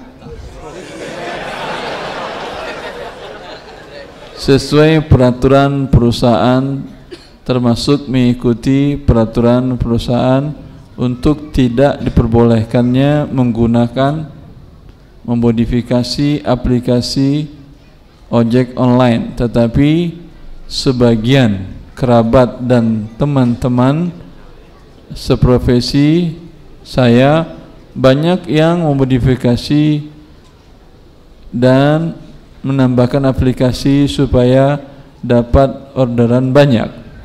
Pertanyaan saya, apa hukumnya jika kita mencari rezeki dengan memodifikasi aplikasi supaya dapat order banyak, tetapi dari perusahaan tidak diperbolehkan? Apa hukumnya jika konsumen atau penumpang membayar dengan kartu kredit karena diperbolehkan dari perusahaan? Pertama, al-muslimuna ala syurutihim. Orang muslim itu, mereka itu selalu memenuhi persyaratan yang dibuat. Selagi persyaratannya tidak maksiat, wajib Anda penuhi. Allah mengatakan, ya ayyuhalladzina amanu aufu bil uqud. Wahai orang beriman, penuhi akad kalian. Anda berakad tadi tidak boleh dirusak oleh begini-begini. Lalu sekarang Anda modifikasi, Anda rusak. Ya, tidak halal Anda mendapatkan rezeki dari sini. Jelas itu? Allah Ta'ala. Kemudian permasalahannya sekarang yang kita lihat di media massa dan dalam kenyataannya, ribut antara transportasi online ini dengan transportasi konvensional, iya atau tidak? Sampai saling bunuh. Permasalahannya sebetulnya, kembali kita merujuk kepada fikih syariat Allah, ya. Di dalam buku Artam saya bahas ini. Kenapa transportasi konvensional itu marah kepada yang online? Kenapa? Apakah karena aplikasinya atau karena harganya murah? Harga murah. Pertanyaannya, secara syariat Allah, boleh nggak kita jual barang atau jual jasa murah di bawah harga standar? Nggak boleh. Gratis boleh nggak gratis? Gratis. Astagfirullah. Umpamanya, si A, masya Allah, ada pengusaha yang kaya di Arab Saudi itu setiap hari Jumat silahkan kaum muslimin yang mau makan siang di rumah beliau, di rumahnya yang punya bank Islam tadi itu gratis. Terkadang dia makan Jumat bareng kaum muslimin, ada yang kaya, ada yang miskin, ada yang teman, ada tetangga dan entah dari mana datang aja makan. Kadang sampai 300 orang, 400 orang gratis. Boleh nggak ini? Itu nggak ada rumah makan yang demo, nggak ada. Kamu gara-gara gratis orang nggak belanja lagi ke kita, nggak ada. Hai. Maka pada dasarnya menjual harga di atas harga pasar pembahasannya lain. Sekarang menjual barang dan jasa di bawah harga pasar boleh atau tidak, atau memberikan diskon. Ya, khilaf para ulama dalam hal ini. Sebagian para ulama dari mazhab Malik, Imam Malik rahimahullah, beliau mengatakan tidak boleh menjual barang di bawah harga pasar atau memberikan diskon, tidak boleh. Mana dalilnya? Dalilnya adalah hadis asar dari Umar bin Khattab dalam kasus Hatib bin Abi al-Balta'ah. Hatib bin Abi al-Balta'ah ini beliau berdagang kismis di pasar Madinah, anggur kering, ya. Itu anggur kering makanan pokok, itu kena zakat. Beliau berdagang anggur kering di pasar ke Madinah. Beliau menjual harga barang di bawah harga yang lain. Otomatis apa yang terjadi? Punya dia laris manis, punya orang nggak bergerak, dan para pembeli datang ke beliau semuanya. Ketika Umar mengetahui ini, maka Umar khalifah di waktu itu langsung mengambil kebijakan. Ini bedanya. Tanpa rapat parlemen, tanpa ini, tanpa ambil sidang pendapat, tanpa langsung ambil keputusan. Begitu berjalan kemaslahatan kaum muslimin. Rapat sebulan 2 bulan nggak selesai, orang sudah saling bunuh. Nanti ketika hasil rapat jadi udah pada mati rakyatnya. Mana tadi lagi keputusan A, orang udah pada mati, nggak ada lagi interpretasi. Cepat Umar datang dan mendatangi Hatib bin Balta'ah sambil marah. Bawa tongkat belum mengatakan, maaf ini bersiara. Sambil tongkat belum mengatakan, irfa' atau tarfa'in sukina. Naikin harga kamu, kalau enggak kamu naik, angkat kakimu dari pasar ini, jangan jualan. Oh subhanallah. Karena Umar melihat tindakan dia ini merugikan pedagang yang lain. Cepat dia ambil tindakan. Karena kalau tidak, mungkin nanti datang pedagang lain lagi bawa kismis di bawah harga dia lagi, bawah harga dia lagi. Hatib bin Abi al-Balta'ah sebagai sahabat Rasulullah yang Rasulullah pernah mewasiatkan kepada kita kaum muslimin semuanya agar mentaati waliul amr, perintah waliul amr. Kata beliau, baik Amirul Mukminin, saya tidak pilih menaikkan harga saya, tapi saya pilih angkat kaki dari pasar Madinah. Dikumpulinya barang dagangnya, dibawanya ke rumah. Apa yang terjadi? Pindah pasar ke rumahnya. Orang datang ke rumahnya beli, nggak ada masalah. Ketika di rumah dia masih bisa Umar melarang? Tidak, itu rumah dia, bukan pasar. Hak dia mau menjual murah atau membelikan gratis malahan. Maka kemudian di dalam Imam Malik juga dijelaskan, kemudian Umar radhiyallahu taala rujuk dari kebijakan beliau tadi. Beliau datang ke Hatib bin Abi al-Balta'ah dan mengatakan, wahai Hatib, aku usir engkau dari pasar karena aku melihat tindakan kamu itu bisa merusak pedagang yang lain. Tetapi sekarang yang terjadi, saya tidak bisa lagi mengontrolnya, ya. Dan perbuatan menjual murah adalah suatu perbuatan yang baik, silahkan kau dagang lagi, ya. Maka dalam hal ini pendapat yang terkuat pendapat jumhur para ulama, boleh jual barang di bawah harga pasar karena memang membawa dampak kepada para pedagang, kerugian bagi bagian pedagang, barangnya lambat lakunya, tapi menguntungkan pembeli. Pembeli itu adalah rakyat banyak. Mana banyak pembeli dan pedagang? Pastinya pembeli. Dalam kaidah syariat, yutahammal ad-dararul khas lidaf'i ad-dararil am. Sekarang ada kalau harga pasar yang dapat mudarat, harga tinggi dapat mudarat siapa? Rakyat, jumlahnya banyak pembeli. Kalau harga murah, yang dapat manfaat keuntungan rakyat yang banyak tadi, kemudian sebagian kecil orang yaitu para pedagang mendapat mudarat. Dalam kaidah syariat, boleh melakukan mudarat, terkena sekelompok orang, tetapi menguntungkan banyak orang. Jelas? Itu pendapat Umar bin Khattab. Tetapi semua para ulama sepakat kalau diskon yang dibuat itu tujuannya adalah ingin menghancurkan pasar, memonopoli, ini hukumnya haram. Paham? Kalaulah Hatib bin Abi al-Balta'ah atau pedagang makanan pokok dan kebutuhan manusia, atau umpamanya pemilik SPBU yang mereka ini adalah bisa memonopoli, punya kekuatan besar, stok yang banyak, dan kemampuan untuk mematikan lawan. Cara dia untuk mematikan lawan atau para pesaing seperti tadi, dijual semurah-murahnya sehingga para pedagang tadi yang pedagang kecil gulung tikar. Ya atau tidak? Anda lihat. Kemudian setelah para pedagang itu gulung tikar, dia nggak masalah bagi dia rugi di awal. Rugi dia dari awal nggak ada masalah. Tetapi kemudian setelah orang gulung tikar, dia akan taruh harga semau-maunya dia untuk menutup kerugian yang tadi. Ini haram hukumnya, memberikan mudarat kepada kaum muslimin. Sebagaimana dia merugikan manusia, semoga Allah rugikan dia dunia akhirat.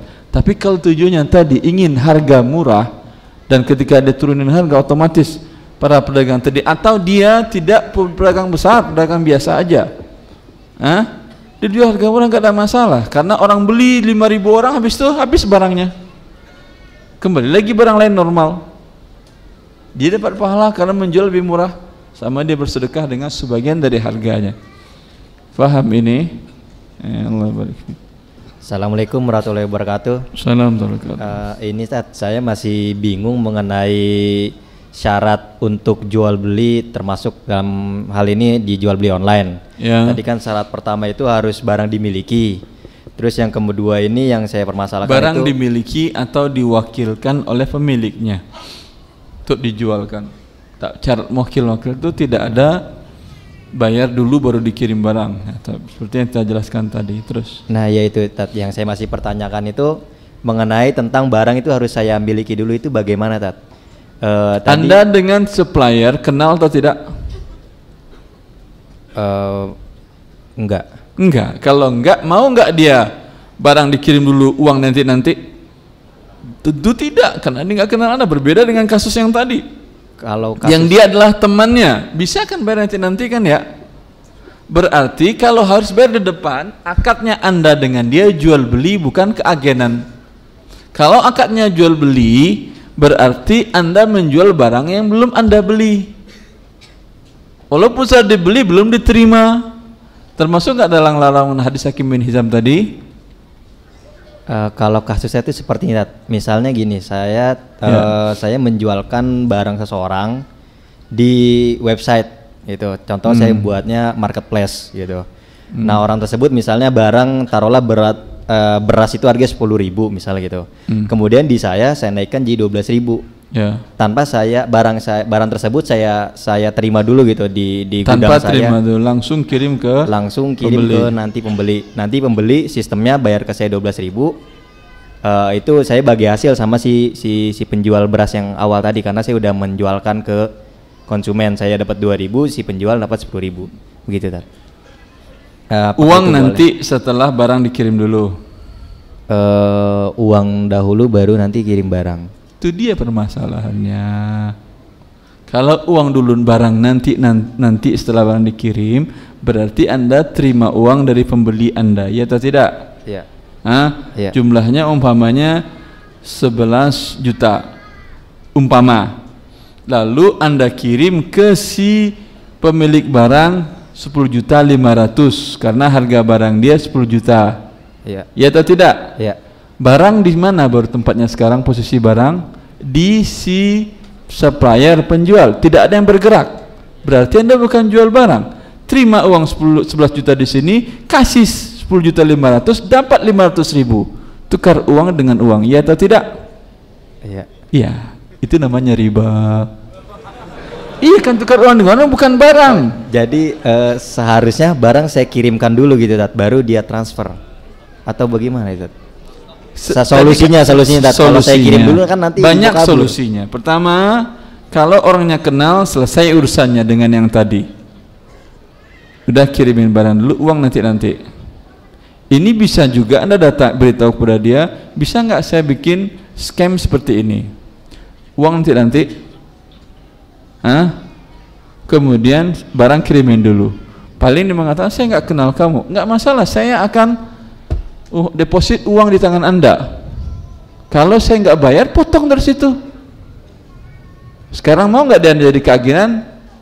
Bukan bayar ya, kalau bayar nggak boleh lagi karena gabung beberapa akad. Ya, tapi kalau bayar, kamu bisa jadi reseller saya, tapi harus bayar kos, bayar apa? Bayar uang keagenan. Tidak ada uang keagenan. Tapi deposit uang, ternyata saya tidak, ini silahkan, atau rekening bersama. Pada saat saya ini ambil penutupnya.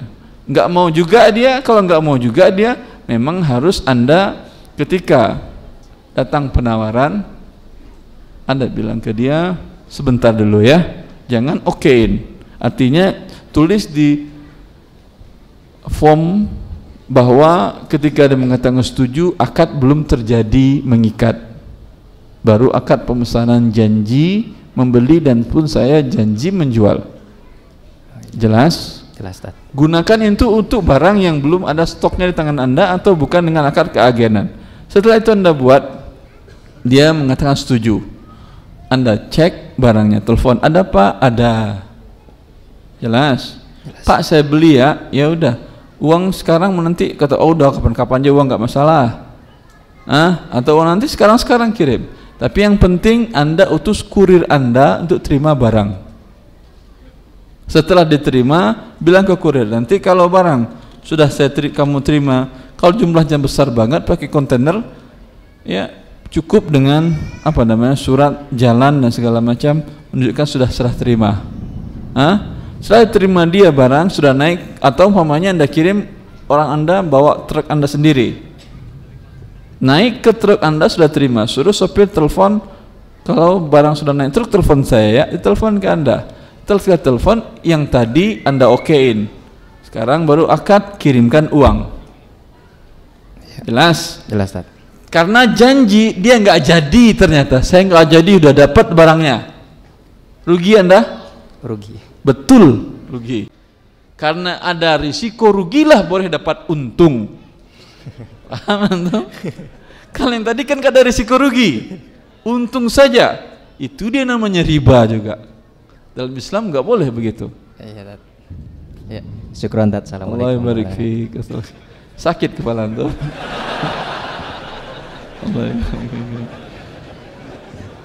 Nggak mudah, agama Allah diturunkan oleh Allah untuk memudahkan hidup kita, bukan untuk mempersulit hidup kita. Wa ma ja'ala 'alaikum fid dini min haraj. Allah tidak menjadikan dinnya ini untuk membuat kita susah. Silakan Ibu. Assalamualaikum Ustaz. Assalamualaikum warahmatullahi. Bagaimana jika dalam kita sampai jam 3 kali ya, 3:04 sholat, 4 jam buat siap-siap mau sholat. Jam 3 insyaallah, setengah jam. Silakan Ibu. Bagaimana jika dalam jual beli online uang telah ditransfer ke penjual, tapi kondisi barang penjual atau pembeli, Ibu? Penjual. Sayangnya pembeli. Uang sudah transfer maksudnya? Iya, sudah ditransfer ke penjual. Ke penjual. Iya, ke penjual. Tapi kondisi penjual. Tapi kondisi barang yang diberikan itu nyicil, misalnya saya beli 100 kodi, tapi yang udah ditransfer uangnya sebanyak 100 kodi, tapi dikirim ke saya baru 50 kodi. 50 kodinya nanti minggu depan gitu karena belum diproduksi lagi. Itu bagaimana hukumnya, Ustadz? Harganya sama atau lebih murah? Sama. Tapi dikirim barangnya nyicil. Boleh, tapi Ibu rugi. Iya, karena kan? stoknya nggak ada. Uang cash di depan, barang belakangan itu lebih mahal sama atau lebih murah? Sama. Enggak, biasanya di pasar. Ibu beli tiket berangkat hari ini, Ibu beli tiket berangkat 10 hari lagi, sebulan lagi, sama harganya atau lebih murah yang mana? Lebih murah yang berangkat seminggu lagi, 2 minggu lagi, 3 minggu lagi. Semakin panjang rentang waktunya semakin murah, ya atau tidak? Kalau sama saja ini namanya pembodohan. Uang bisa Anda gunakan, coba lihat. Uang seminggu tadi bisa diputar. Berpikir bodoh saja, berpikir haram. Taruh di bank saja, ada bunganya apa tidak? Apalagi kalau Anda putar dalam bentuk usaha real, akan banyak keuntungannya ini. Lalu harganya sama. Ini namanya kan bodoh. Dia sudah untung dapat uang Anda, kemudian Anda tidak dapat keuntungan harga murah. Dalam Islam ada namanya akad salam. Uang cash di depan, barang terima nanti, tapi harga berlebih murah. Sudah dibuat di masa Rasulullah, seperti kata Ibn Abbas, para pedagang di kota Madinah membuat akad salam, uang cash hari ini, terima barang kurma setahun lagi, musim panen tahun depan. Kadang 2 tahun, kadang 3 tahun. Kenapa mereka lakukan akad itu? Pertama, kepastian ketersediaan barang. Pada waktu itu mereka punya barang. Kedua, dapat harga lebih murah. Ya atau tidak? Dia kebalikan dari jual beli kredit tidak tunai. Barang duluan, uang belakangan, sama atau lebih mahal? Pasti lebih mahal. Kalau sama, alhamdulillah. Beli rumah harga 100 juta, cicil sama 10 tahun, harganya sama dengan cash. Ada yang mau beli cash? Ada orang yang bodoh. Ya, beri cash 100 juta, nyicil 10 tahun juga 100 juta juga. Pasti nggak ada orang beli cash. Cuma orang bodoh-bodoh tadi itu beli cash ya. Ya dia pasti akan nyicil dia belinya. Karena uang yang tadi berarti untuk tahun ini dia paling bayar 10%. 90%-nya kan bisa diputar. Untuk bulan ini cuma bayar dia 1%. 99% bisa diputar, dapat keuntungan banyak. Ya atau tidak? Ini dia yang pedagang. Tapi kalau beli sama, tunai dengan tidak tunai, sama harganya, ini bukan pedagang namanya. Orang bodoh. Atau ingin sedekah dia. Allah ya barik fikum. Yang langsung, yang kertas ya. Apakah ini riba? Tidak. Orang yang mengatakan ini riba, ini cara berfikirnya sama dengan jahiliyah Quraisy. Serius saya. Coba lihat dalam firman Allah Subhanahu wa taala, qalu innamal bai'u mislur riba. Orang-orang jahiliyah Quraisy mereka berkata jual beli itu sama dengan riba. Langsung dibatalkan oleh Allah hujjah mereka, perkataan mereka dengan perkataan Allah, wa ahallallahu al-bai'a wa harrama riba, kata Allah. Allah halalkan jual beli, Allah haramkan riba.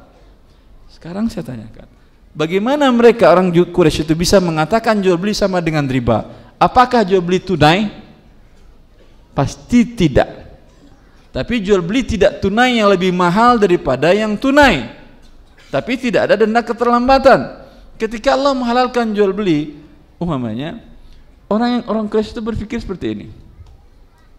A butuh rumah, cash harga 100 juta. Lalu A pinjam uang kepada B. B pinjamkan saya 100 juta. Saya ingin beli rumah cash. Ya udah taib. Kamu bayar berapa lama? Saya nyicil kamu 10 tahun. Ya. Saya nyicil kamu 10 tahun. Ya, taib boleh. Nanti kamu bayar semua jadi berapa? 100 juta juga. Mau nggak si B? Nggak mau, kecuali dia mau sedekah. Kata dia, udah pertama 10% setahun, kali 2 100%, berarti kamu nanti bayar semuanya 200 juta. Setelah selama 10 tahun baik nyicil maupun cash 200 juta. Ini halal atau haram? Kenapa? Riba pinjaman. Ada pertama 100 juta imbalan pinjaman qard. Kalau dalam bentuk jual beli tidak tunai, A langsung datang kepada C yang punya rumah. Lalu A bilang, Pak C misalnya, ini saya nggak mampu bayar tunai. Kalau tunai saya tahu harga 100 juta, tapi saya nggak mampu Pak C. Ya udah, kamu mampunya berapa nyicilnya? 10 tahun Pak C. Ya udah, kalau gitu harga juga 100 juta buat kamu ya. Boleh nggak ini? Boleh. Tapi Pak C ini dapat untung nggak nanti dia dagang? Enggak, karena semuanya nggak ada bayar hari ini, 10 tahun bayarnya lagi, kan sama harganya kan? Ada nggak orang masih mau bayar tunai? Tentu tidak ada kecuali yang bodoh tadi. Paham antum? Nah, tentu Pak C mengatakan, ya udah sebentar. Kalau kamu bayar 10 tahun, saya jual harganya dengan 200 juta rupiah. Terlambat saya nyicil ada pertambahan nggak Pak C? Tidak ada, itu riba, saya tahu riba. Tapi kamu bayar 200 juta dengan cicilan sekian per bulannya. Boleh atau tidak? Boleh. Tapi kata orang jahiliyah kan sama. Jual beli tidak tunai kamu 100 juta pertambahan, riba juga sama-sama 100 juta. Ya atau tidak? Kalau jual beli kamu halal, riba juga halal, kata si Quraisy tadi. Maka orang yang berpikir sama dengan itu, cara berpikirnya tidak berbeda dengan Quraisy. Allah langsung bantah, enggak sama kata Allah. Yang ini uang dengan uang, riba kata Allah. Yang ini uang dengan barang, jual beli halal kata Allah. Jelas. Nas Quran ini bukan ijtihad Erwandi, bukan. Nas Quran dan kesepakatan ijma' para ulama seluruh dunia. Keputusan dari Oki bisa Anda baca di buku Harta Haram, bahwa dibolehkan menjual. Seluruh fatwa Syekh bin Baz rahimahullah mengeluarkan fatwa ketika ditanya tentang jual beli tunai beras lebih tidak tunai lebih mahal, beliau jawab boleh. Jual beli motor tidak tunai, kendaraan mobil lebih mahal, boleh. Nas dari Dewan Fatwa Internasional mengatakan boleh menjual tidak tunai lebih mahal dari yang tunai. Jelas, cukup jelas ini. Tadi sampai di mana? Ini tadi ya. Kertas tadi ya. Fadhal, bismillah. Assalamualaikum warahmatullahi wabarakatuh. Waalaikumsalam warahmatullahi wabarakatuh. Ustadz, kebetulan saya seorang pengrajin ya Ustadz, pengrajin kulit. Pengrajin apa? Kulit. Masya Allah. Nah sekarang saya menjual produk-produk saya tuh di e-commerce online ya Ustadz. E-commerce ya, marketplace. Iya, kayak marketplace. Anda nggak langsung jual? Saya langsung jual Ustadz. Bukalapak gitu, Tokopedia. Anda langsung jual tapi menggunakan menggunakan jasa itu. Jaksa iklan melalui mereka. Betul Ustadz. Uang Anda tertahan. Oh ya, uang saya itu tertahan di saldo mereka Ustadz. Mereka berapa hari? Itu bisa kita langsung ambil sih Ustadz sebenarnya. Jadi misalnya kalau ada barang terjual, hari ini terjual gitu ya, malam itu bisa saya langsung ambil gitu, saya langsung withdraw. Bisa langsung withdraw. Saat Anda sampai barang, bisa langsung terima uang pada saat itu? Bisa. Terima uang lebih dulu juga bisa? Terima uang lebih dulu, masuk. Kalau seperti tadi bisa, seperti Bu itu nanya, bayar uang sekarang, barang serahkan nyicil selama sebulan. Oh, nggak bisa Ustadz. Nggak bisa.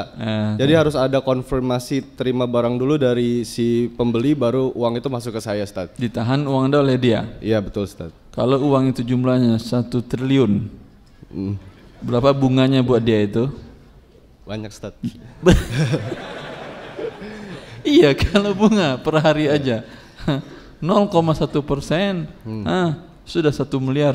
0,1% 1000 ya, per 100 apa 1000 itu? Per 100 ya, 0,001 per 1000 dapat 1 miliar dia. Nahan sehari dapat 1 miliar dia. Dan dia berharap barang Anda nggak nyampai-nyampai. Sehingga uang di tangan dia terus. Hitunglah. Jadi kata siapa gratis, jangan sombong Anda. Enak di situ gratis, kata siapa? Per hari bagi dia dapat sekian angkanya. Nah, itu oleh karena itu Anda membesarkan orang ini. Itu kalau dari saya tahu maksudnya adalah ini agar karena mereka sudah dipercaya orang, begitu kan ya? Iya. Ya kan ya? Betul. Berarti Anda tidak dipercaya orang. Dipercaya Ustaz. Sampaikan kepada calon konsumen Anda, saya muslim, taat kepada Allah, salat 5 waktu. selama ini tidak pernah syirik kepada Allah dan tidak pernah berbuat dosa besar, Muslim Salafi.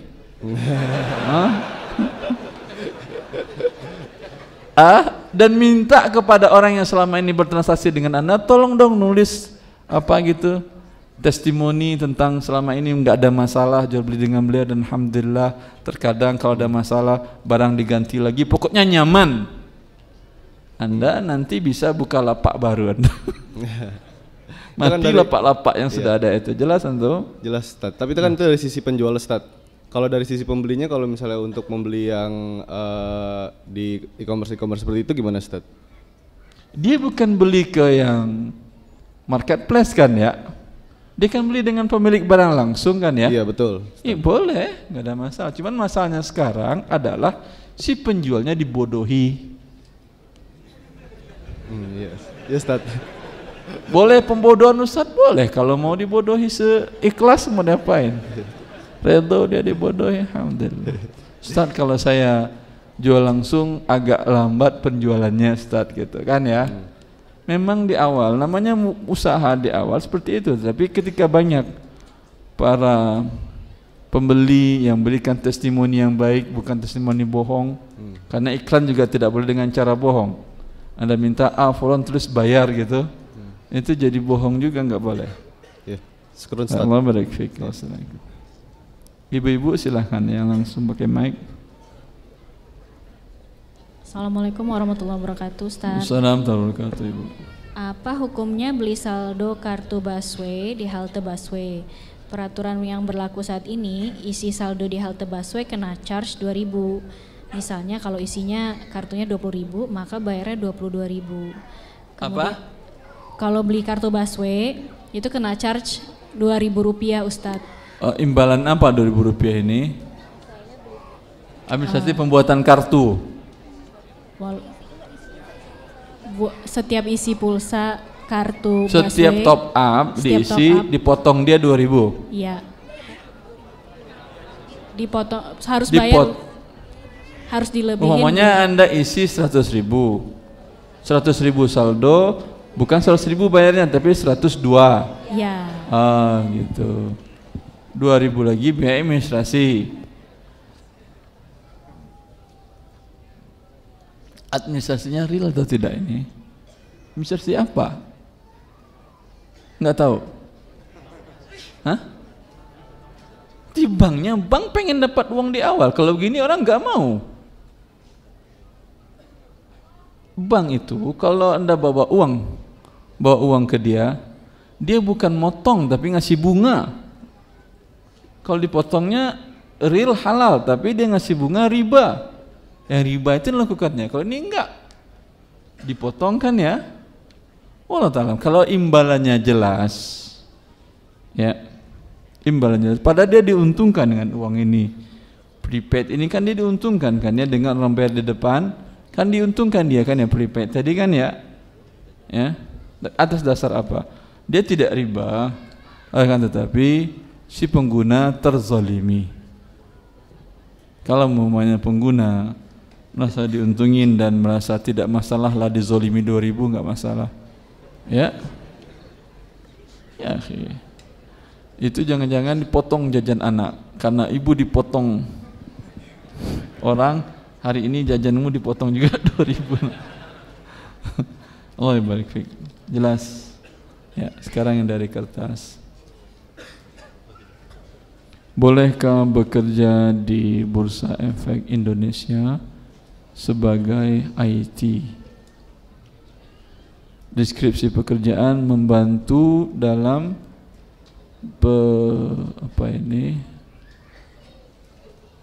penyediaan aplikasi dan perangkat keras untuk mendukung jalannya perdagangan bursa saham. Mohon penjelasan Ustaz. Di bursa itu semua akadnya tidak ada serah terimanya. Dia hanya serah terima tentang selisih harganya saja. Ini sepakat semua para ulama, hukumnya perjudian. Lalu Anda support dengan IT Anda judi tadi kan ya. tanpa IT Anda judinya mati. Karena IT Anda judinya jadi bisa dilakukan dari rumah oleh orang-orang. Ya.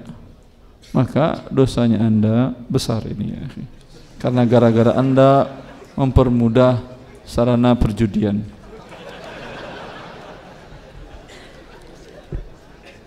Fadhal yang langsung. Assalamualaikum Ustadz. Assalamualaikum warahmatullahi. Jadi Ustadz, kalau sebelum daftar universitas itu kan ada biaya pendaftaran, misalnya 250.000 uang administrasi.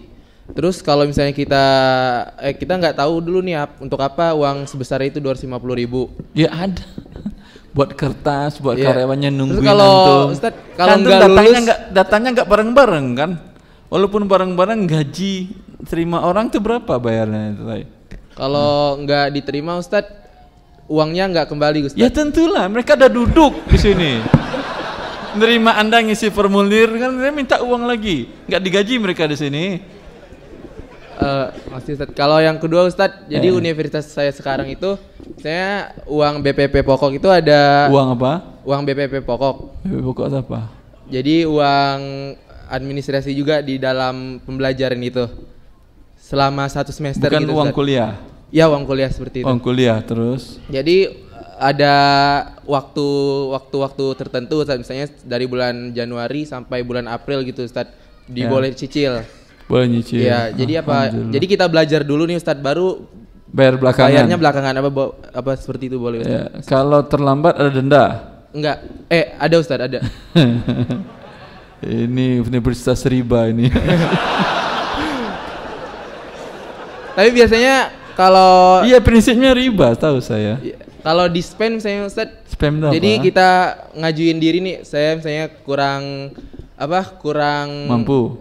Kurang mampu, bisa dipanjangin lagi waktunya seperti itu. Dengan pertambahan dipanjangkan lagi. Riba bertambah ya. Ini dia riba jahiliyah, anzirni azidka. Beri masa tenggang, saya tambah hutang.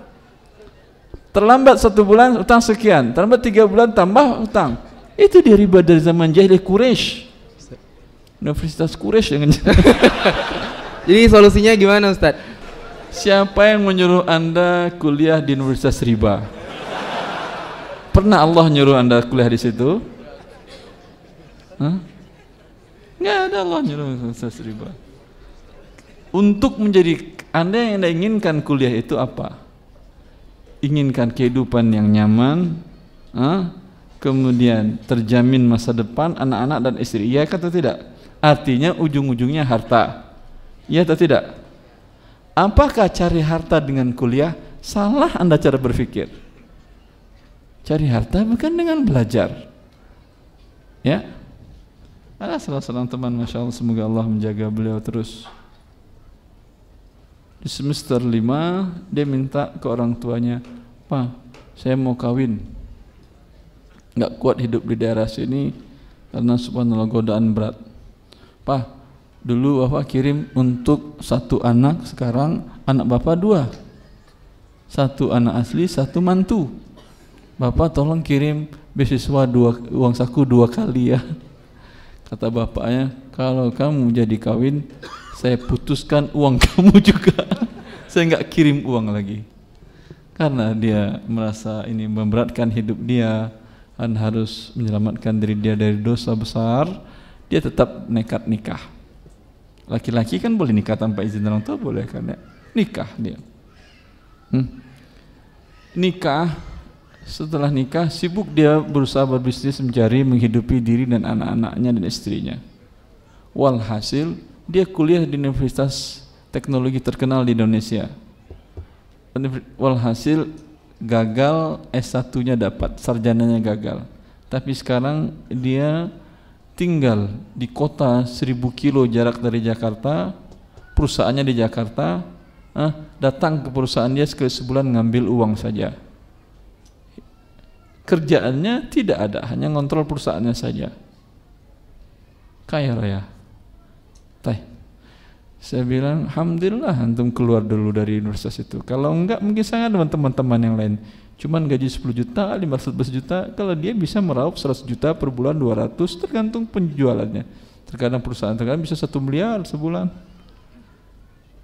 Anda mau jadi sarjana atau mau jadi orang kaya?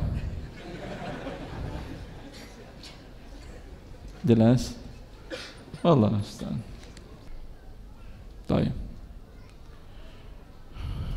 Sesuai dengan persyaratan al-muslimuna ala syurutihim, kaum muslimin dalam persyaratan kita jam 3. Subhanakallah bihamdika asyhadu an la ilaha illa anta. Assalamualaikum warahmatullahi wabarakatuh.